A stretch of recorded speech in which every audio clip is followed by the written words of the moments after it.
Hey, we have merch in the merch store in time for the holidays. So Crowded Barrel, the sacred numbers in the back, the DSP. I'm gonna wear mine Aggie style. You put it on, The most classic, then you lock it. quintessential rye whiskeys. These are not necessarily your favorites, but what are the bottles that you think are most representative, the epitome, the center, the core of the category for rye whiskey? It's surprising how many people stumble on that qualification. Yes. That your job isn't to put in there your favorite rye. Because like across many categories, some of my favorites are very much outliers. Absolutely. Yeah. If you wanted to introduce a new person to a new category of whiskey, this would be most representative, where if they liked this, they'd have a reasonable shot at getting more. The final result, there's gonna be some people that aren't pleased, but I think everything definitely happened as it should. I agree. We'll get to that, but start with number five. What was this? Michter's Rye, which Michter's. All right, that's a big on brand. this list Big brand. is probably my favorite one. Really? Yeah. Okay. But I agree. It's like a moving target for the poor. That's the true test. It's the true test of a whiskey song. Is can you pour a moving glass? And this is the barrel strength rye. Ooh, okay. Right, So- specifically. It has just that really rich caramel note. You see what I mean? That rich caramel, like sugar daddy caramel candy. So candy, yes.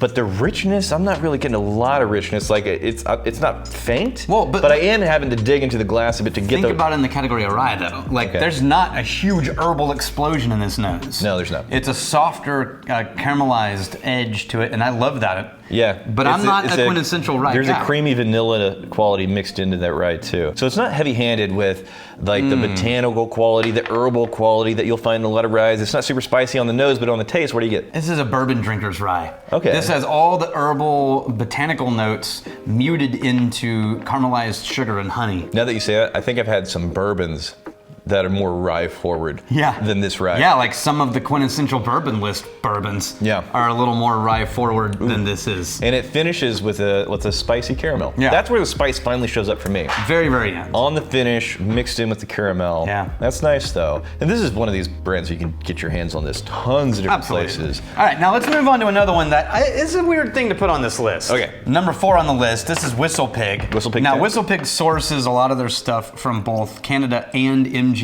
Okay, yeah. And out of Indiana. They will mix them together. Forget about where it comes from. Yeah. When it comes to flavors alone, Yes. this I would absolutely say belongs on a classic rye list. So we can consider it North American rye, not just US rye. Right. So then you end up with that green mint, baking spice, grain forward cut grass. I keep going in to pull flavors out, and then the ethanol keeps dinging me. What is the proof? It's 100 proof. Okay, yeah. It's not 40. I remember or this 80. being 40. It's like, this is giving me a little bit too much punchiness to be an 80 proof, 40%. But it has that botanical green tea note. It really does, yeah. But none of the over-dominating licorice notes. Oh, there's a lemony quality, like a lemon, put a bunch, like maybe too much lemon in a tea, and you have a really lemon forward tea. There's an element to that too. Here's the thing, we could have used, if we wanted to stay more American, we could have used farm stock. But that's not nearly as available as the tin. Exactly. Now the farm stock isn't even only American. Oh, is it It's not? a blend of all three. Oh wow, okay. This is batch 2, and it's a blend of Canadian, MGP Indiana, and their whiskey. There is, I'm not sure if it shows up on camera, There's a recipe. Quite the color difference on those there. And this one's 10 years old. This one does it have an age statement? I don't know. A mix of 2, 6, and 10. Number 3 is Sazerac. Okay. Hey Daniel, it sounds like some rain's coming in.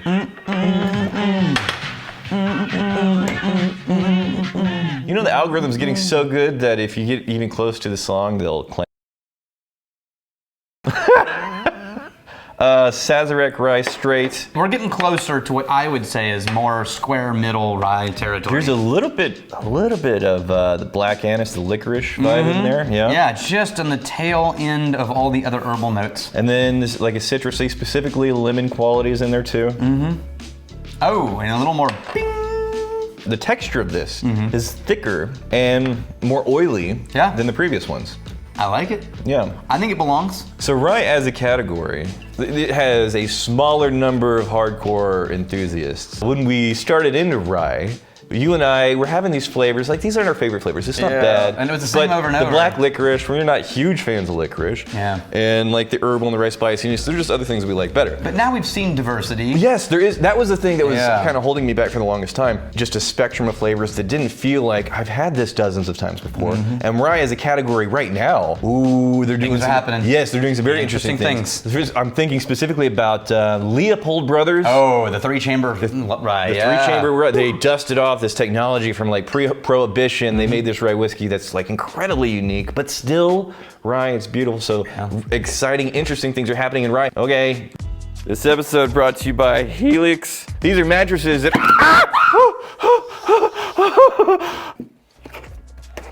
These are mattresses that are delivered to your door after you take a sleep quiz to help dial down what's the perfect mattress for you, because whenever mattress people are being honest about it, they will tell you there is no perfect mattress for everybody. It's very much like whiskey. You gotta find the right one that's gonna fit your preferences. So you're a back sleeper, front sleeper, side sleeper. I am a side sleeper. I took the sleep quiz a few months ago.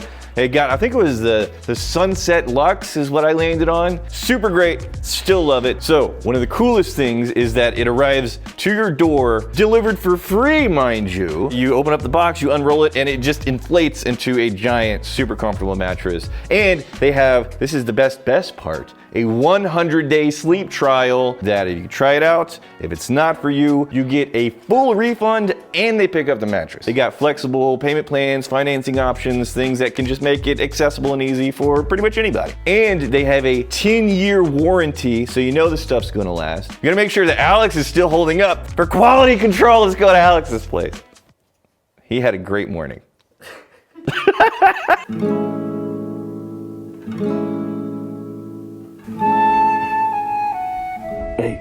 Hey, what's going on? Hey, Crispy Sock.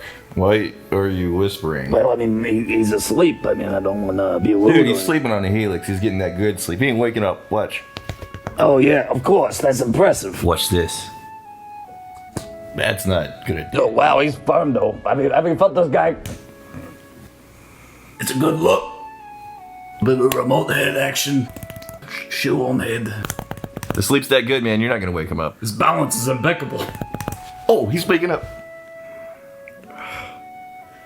Really? Again? It's still a good mattress, right? Yeah, it's quality.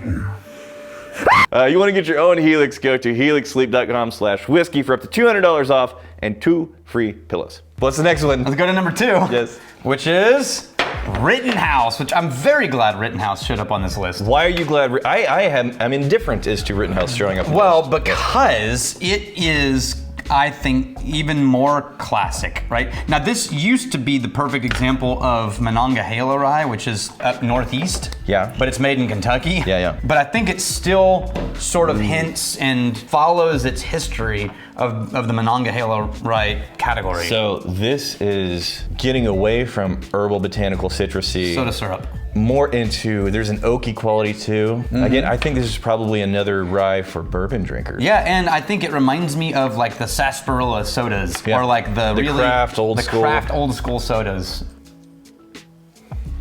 A little more woody. Oh, why was I indifferent? Yeah. That's really nice. Yeah. Wow. It finishes pretty quickly though. Yeah. It does. It doesn't give you this long-winded flourish and layers unfolding. But the flavors that are there, damn. I You know like what? Victor's better.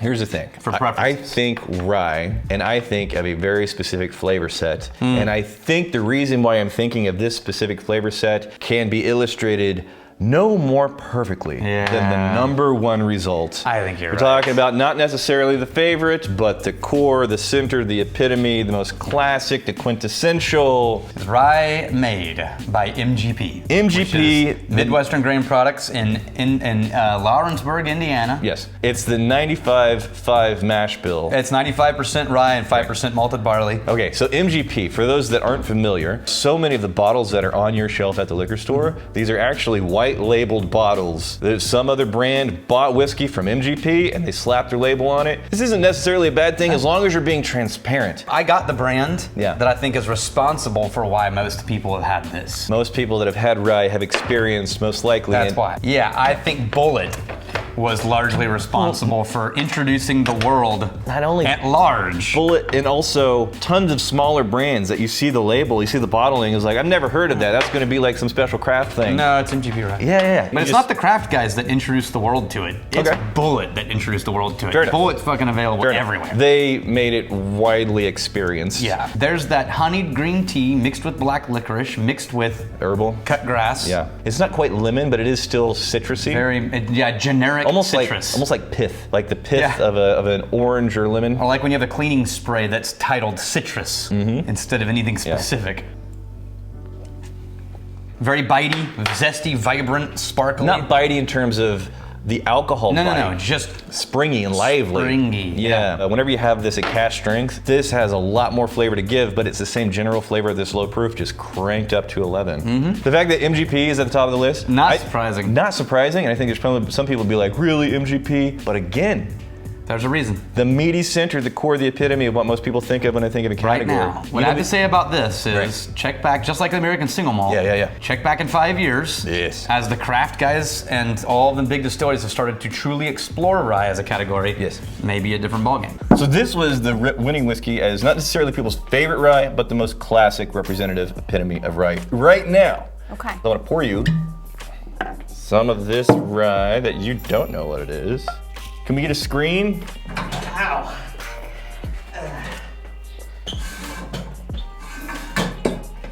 Yep. Don't turn around. I know. Don't turn around. So, this is a flavor cloud we made back in the day of what the rye category in general is presenting people flavor-wise. And this is the most classic rye today. So what flavors are you getting with this? Because I want to compare it to the category flavors we were getting for just rye in general. Okay. So Yes. on this nose, I'm getting like a warm orange. Okay. An orange, she says. Yeah, like a warm orange. Yeah. And you ever had a pizzelle? Okay. A pizzelle? Yeah, pizzelle. It's like a cookie. It's like an Italian cookie Okay. that looks kind of like a smashed waffle. Oh, those are good. And they're kind of crispy. Yeah, and they kind of have like a It's like a pizzelle. black like licorice. pizzelles. Okay, so hold on a second. You said You know, but like a hint of it. Not like, whoa, that's licorice. It's like Okay. pizzelle licorice. Yeah. Like like herby. Herby. All right, go ahead and taste it. What do you got? That's nice. So Yes. I'm getting like a peppery construction paper. Construction paper. Interesting. Oh, I know that smell. Yeah. I'm getting that on the tongue. Let me try again. Yeah. Yeah, that's like a dirty vanilla in there. Like a dirty vanilla? Yeah, dirty dirt. Like vanilla with dirt in it.